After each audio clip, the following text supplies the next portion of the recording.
Après 7 ans au pouvoir, 28 ans politique, afin de ne pas être une distraction à la prochaine élection, François Legault, serein, fait l'ultime sacrifice. Je vois bien qu'actuellement, beaucoup de Québécois souhaitent d'abord du changement, puis entre autres, un changement de premier ministre. Pour le bien de mon parti et surtout pour le bien du Québec, j'annonce aujourd'hui que je vais quitter mon poste de premier ministre. Les derniers mois n'auront pas été de tout repos pour le chef de la CAQ. Baisse drastique dans les intentions de vote, taux d'insatisfaction à la hausse.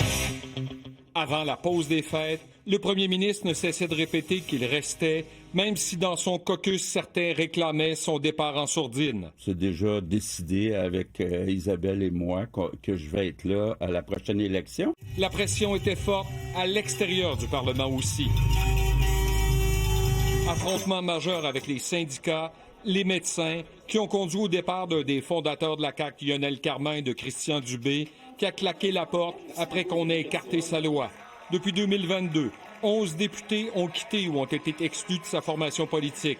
Sa réflexion aura culminé au cours des dernières semaines. La politique, c'est un sport extrême. Il y a des hauts, mais il y a aussi des bas. François Legault, avec un jeune parti, aura réussi à obtenir 2 importantes majorités. C'est pas simple, former un parti. Il faut convaincre plein de gens qui ont une bonne job de prendre le risque d'une nouvelle organisation.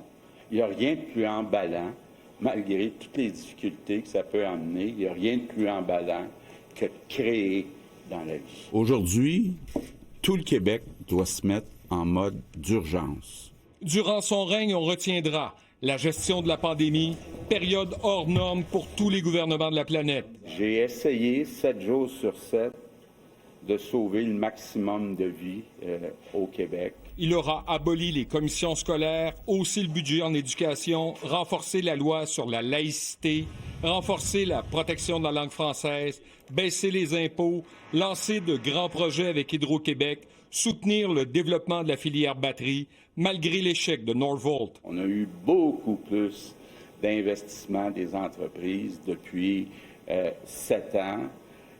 Évidemment, il y a eu quelques échecs, on en a beaucoup parlé, mais il y a eu surtout beaucoup de succès. Il aura tergiversé avec le 3e lien, perdu 3 partiels. Le temps presse pour la CAQ. Le conseil d'administration du parti s'est réuni mercredi afin de déterminer les modalités de la première course de l'histoire du parti.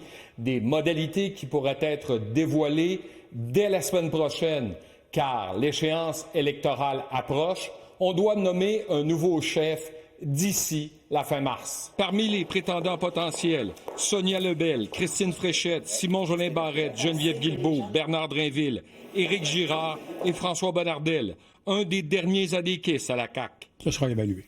D'ici là, François Legault restera à la tête du gouvernement.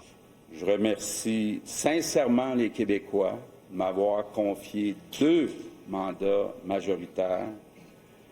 J'aime profondément les Québécois et le Québec, et être le premier ministre du Québec, ça a été pour moi le plus grand honneur de ma vie. Merci tout le monde. Une autre page de l'histoire du Québec se tourne. Un nouveau chapitre reste à écrire. Alain Laforêt, TVA Nouvelle, Québec.